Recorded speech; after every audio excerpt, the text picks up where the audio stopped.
Jornalismo, notícia, entrevista e informação qualificada. Você está na Demais TV. O governo está recorrendo à tecnologia para ajudar pessoas que ainda não têm documentos, como a certidão de nascimento. O sistema interliga os dados das maternidades aos cartórios. Segundo o IBGE, pelo menos 60 mil crianças brasileiras não têm registro civil. E isso impede que elas tenham acesso a serviços e políticas públicas. Até os 19 anos de idade, a Rafaela não existia para as autoridades públicas. Ela foi criada pela avó, que não conseguiu fazer a certidão de nascimento da neta. Já adulta e mãe de uma criança, Rafaela contou com o suporte da Prefeitura de Fortaleza para finalmente ter um documento em seu nome. Agora, espera que os filhos tenham uma história diferente. Eu não sei ler nem escrever, porque eu não tinha documento, não podia estudar. Aí meus filhos tendo, aprendendo desde pequeno, na creche, né? Nas coisas, aprendendo, né? Aprendendo a ler, escrever. Em Fortaleza, a Prefeitura tem desde 2016 um programa direcionado ao registro de quem não tem certidão de nascimento. A partir do registro de nascimento é que é traçada e planejada as políticas públicas do município, né, do estado e do Brasil. A certidão de nascimento é o comprovante de existência do cidadão. É por meio dela que a pessoa passa a ter direitos à saúde e à educação, por exemplo. Sem esse documento, a pessoa fica impedida de exercer direitos civis e sociais e, na prática, fica invisível para o Estado. Para fazer o registro, é preciso do documento dos pais da criança, como o RG, CNH ou passaporte, e da declaração de nascido vivo, fornecida pelo hospital ou maternidade onde houve o parto. O prazo para solicitar a certidão de nascimento é de 15 dias após o nascimento da criança, mas os pais que moram a mais de 30 quilômetros de um cartório têm o tempo prorrogado para 3 meses após o nascimento. Nós avançamos na estruturação de uma estratégia que interliga maternidades a cartórios através de uma convergência de sistemas. Essa integração de sistemas, ela permite com que, na hora em que a família ganha o bebê na maternidade, ela já possa sair dali com a sua certidão de nascimento e o seu nome. Nas últimas semanas, um comboio militar francês teve seu caminho bloqueado por 2 vezes enquanto transitava pelo Sahel. Partindo da Costa do Marfim em direção a Mali, os militares passaram por Burkina Faso e Níger, onde populares impediram durante dias a passagem dos blindados.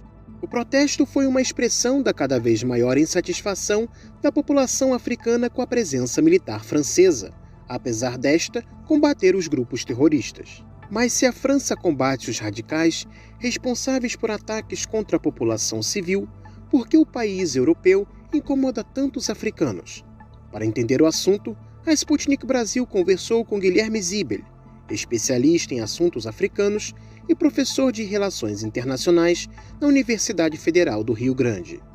Desde os ataques terroristas de 2001, os países da OTAN iniciaram uma luta por todo o mundo contra o terrorismo, incluindo a França, na África. A campanha antiterrorista francesa reforçou a sua presença militar na África de forma parecida aos anos do colonialismo, evidenciando uma nova faceta das relações com o continente, segundo Zibel. A abordagem ocidental, e aí sobretudo dos Estados Unidos, mas também dos seus parceiros, a França, sobretudo, no pós-11 de setembro de 2001, com relação ao continente africano, ela se dá pela lente de segurança. Então, a gente vê uma série de iniciativas que são legitimadas pela ideia de combate ao terrorismo, mas que, no final das contas, tem como principal consequência a legitimação da presença física desses atores no continente africano. A França, que historicamente tinha essa presença, ela busca reforçar e busca mantê-la. Contudo, a luta contra o terrorismo é abordada de forma diferente pela França e pelas autoridades africanas, sendo que estas se teriam aproveitado do rótulo de terrorismo para perseguir grupos políticos opositores. Nesse processo, enquanto os atores ocidentais usam da legitimação do terrorismo para se fazer presentes, muitos atores africanos também usam da legitimação ou do rótulo de terrorista para combater e ter a legitimidade de combater grupos adversários, sejam eles grupos políticos, econômicos e assim por diante. Então, a ideia de combate ao terrorismo no continente africano ela é muito menos clara do que a França tenta fazer. Além do mais, parte da população africana passou a associar as relações com a França com a corrupção no continente. Ao longo da existência dessas relações, o que a gente viu foi a formação também de muitas redes de corrupção, de desvio de recursos, que favorecem algumas elites, tanto do lado francês quanto do lado africano.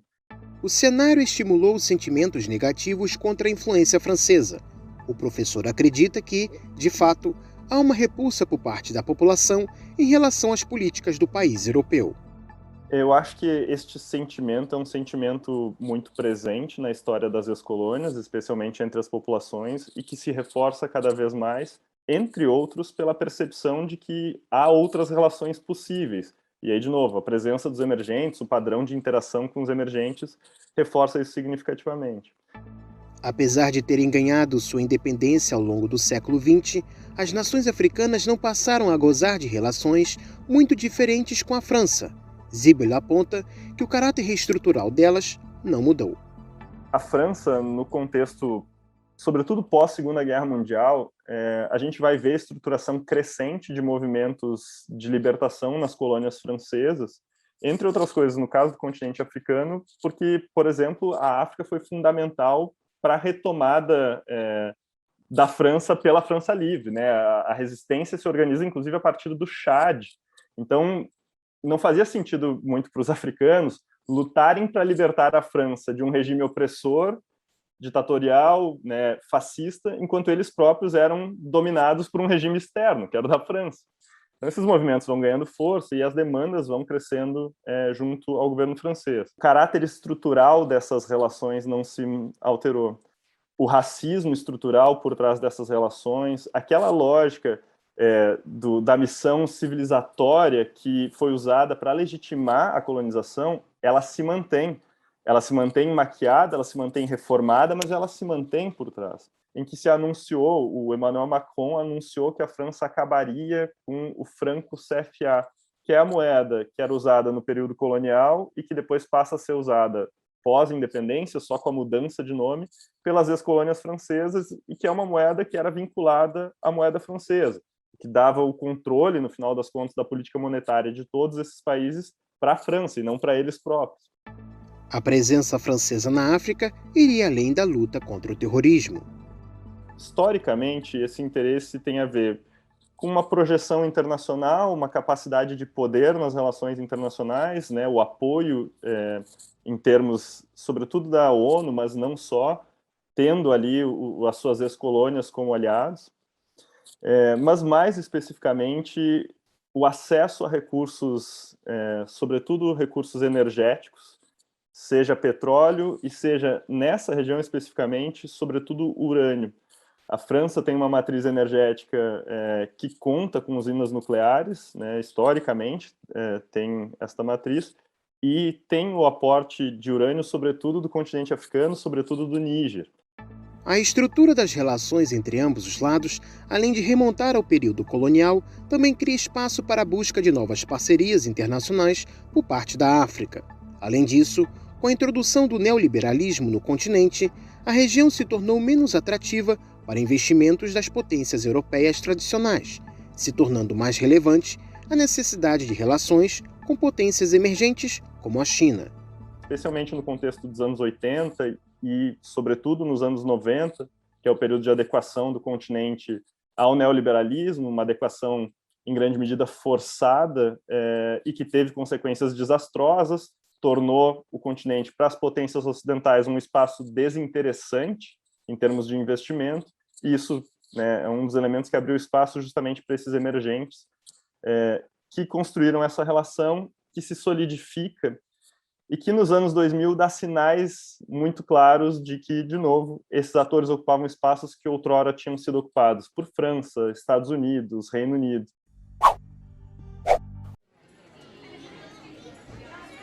Terminou nesta segunda-feira a visita do Papa Francisco à Grécia. Nas últimas horas da viagem, o pontífice se reuniu brevemente com o presidente do parlamento grego, Konstantinos Tassoulas, e com o principal líder do partido de oposição, Síriza, Alex Tsipras.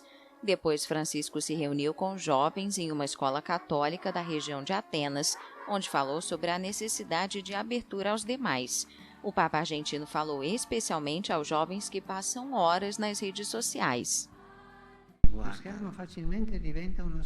A tela pode facilmente se tornar um espelho, onde você pensa que está olhando para o mundo, mas na realidade você está sozinho diante de um mundo virtual cheio de aparências, de fotos vestidas para ficar sempre lindas e aceitáveis. Mas como é lindo simplesmente estar junto com outras pessoas, descobrir a novidade dos outros.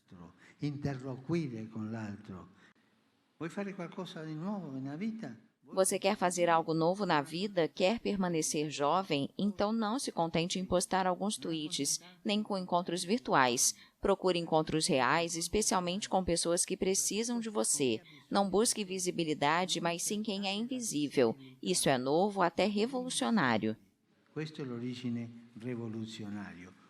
A viagem de 2 dias e meio inclui uma escala na ilha de Lesbos, onde o líder católico fez um apelo para uma melhor recepção aos refugiados na Europa.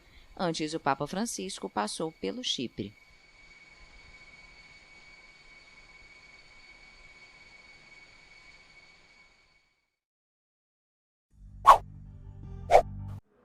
O ex-senador Bob Dole, figura emblemática da política americana, candidato à Casa Branca e veterano da Segunda Guerra Mundial, morreu na manhã deste domingo aos 98 anos. A informação foi divulgada pela Fundação Elizabeth Dole. 3 vezes aspirante a ser candidato republicano à Casa Branca, Dole foi derrotado nas primárias por Ronald Reagan em 1980, depois por George Bush em 1988, antes de ganhar a nomeação do partido em 1996. Naquele ano, foi facilmente derrotado pelo democrata Bill Clinton nas urnas. O ex-senador voltou da Segunda Guerra Mundial condecorado, mas gravemente ferido. Ele precisou reaprender a andar e recuperar o controle de seu corpo. Ingressou no Congresso em 1961, primeiro como deputado, depois como senador. Reeleito 4 vezes, atuou durante anos como líder da maioria e da minoria na Câmara Alta. Itália aperta o cerco à Covid-19 durante a época de Natal. O certificado verde reforçado entra em vigor. A certificação reforçada prova que as pessoas estão vacinadas ou recuperaram recentemente do vírus e prevê medidas mais estritas para os não vacinados. As máscaras passaram a ser obrigatórias nas ruas comerciais. Uma residente de Milão diz que estar vacinada não representa um problema. É até melhor porque se tenta ultrapassar a pandemia e impedir que morram tantas pessoas. A ideia é boa, mas os controlos são difíceis. O certificado verde reforçado é contraditório e limitante. É limitante porque não dá a oportunidade às pessoas de fazerem um teste rápido para terem acesso a locais públicos, a restaurantes, etc. E contraditório porque podem continuar a ir às compras. Compras também mais comprometidas devido ao aumento das infecções e à ameaça de propagação da variante Omicron em Itália. Até 15 de janeiro mudam as regras no que toca a viagens, acesso a cinemas, teatros, restaurantes, discotecas e eventos desportivos.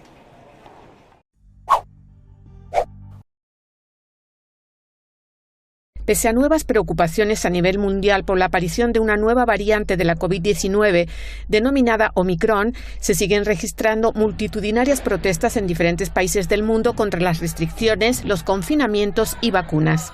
En Dinamarca, cientos de personas salieron a las calles en Copenhague para expresar su enojo contra las nuevas medidas, como el uso obligatorio de mascarillas en algunos lugares públicos y la vacunación de niños de entre 5 y 11 años. Yo no quiero la vacunación para nuestros hijos. No confío en la vacunación para los niños. Por eso estoy aquí. El riesgo es la razón por la que no me gusta la vacunación. No sé, en 5 o 10 años, cuál puede ser el riesgo. No hay ningún estudio a largo plazo que pueda mostrar algunos efectos secundarios. Bruselas, la capital belga, también fue escenario de una movilización contra la vacunación obligatoria, pese a una fuerte presencia de fuerzas antidisturbios. Los manifestantes, portando pancartas en las que se leían frases como «Bélgica unida por la libertad», denunciaban que la vacunación obligatoria viola la libertad de los individuos. Creo que cada persona debería tener la opción para vacunarse. Es su propia elección y eso es la libertad, en mi opinión. Protestamos por nuestra libertad, nos sentimos controlados. Trabajo por las tardes, así que a partir del mes de enero voy a estar desempleada y despedida. Y francamente es una pena que estamos llegando a ese punto. Es una cuestión seria. No estoy de acuerdo con la vacunación obligatoria, porque esas vacunas no creo que sean buenas todavía. La marcha fue duramente reprimida por las fuerzas del orden, que trataron de dispersar a los manifestantes con cañones de agua.